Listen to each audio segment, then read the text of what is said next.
রমজান মাসের প্রথম সন্ধ্যা। ছোট্ট ফাতেমা তুজ জোহরা, মাত্র 7 বছরের মেয়ে, শুনেছে যে আজ রমজানের চাঁদ উঠবে। সে ছুটে ছাদে গেল, আকাশে চাঁদ খুঁজতে। তার মুখে মিষ্টি হাসি আর চোখে খুশির ঝিলিক। ছাদে গিয়ে সে আকাশের দিকে তাকিয়ে দেখছে কখন চাঁদ দেখা যাবে।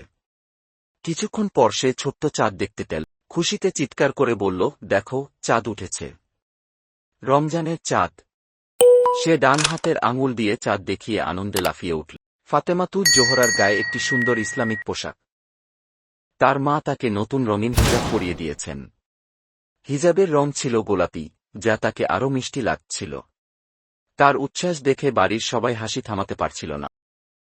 ফাতেমা ছাদ থেকে নিচে তাকিয়ে দেখল তার বাবা, চাচা আর বড় ভাই রোজা রাখার জন্য তারাবির নামাজের প্রস্তুতি নিচ্ছেন।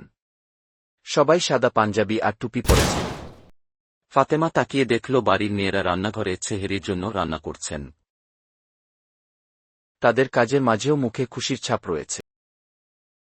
ফাতেমা তুজ জোহরার বাবা ছাদে এসে বললেন, ফাতেমা, এখন আল্লাহর কাছে দোয়া করো। রমজান মাসে দোয়া কবুল হয়। ফাতেমা তার ছোট্ট হাত তুলে বলল, আল্লাহ, সবাইকে ভালো রাখো। আমাকে বড় হয়ে রোজা রাখার তৌফিক দাও। বাবা মা তার দোয়া শুনে খুব খুশি হলেন এবং মেয়ে ফাতেমার জন্য দোয়া করলেন। পুরো পরিবার রমজানের আনন্দ ভাগাভাগি করতে ব্যস্ত। ফাতেমার উচ্ছ্বাসে সবার মন ছুঁয়ে গেল। বড়রা যেমন রমজানের পবিত্রতা ধরে রাখছেন, তেমনি ছোট্ট ফাতেমাও শিখতে শুরু করল ইসলামের গুরুত্বপূর্ণ দিক। রমজানের চাঁদ সবার মনে আনন্দ আর শান্তি এনে দিল। ফাতেমার মতো ছোট্ট শিশুরা পরিবারে খুশি ছড়ানোর মাধ্যম হয়ে উঠল।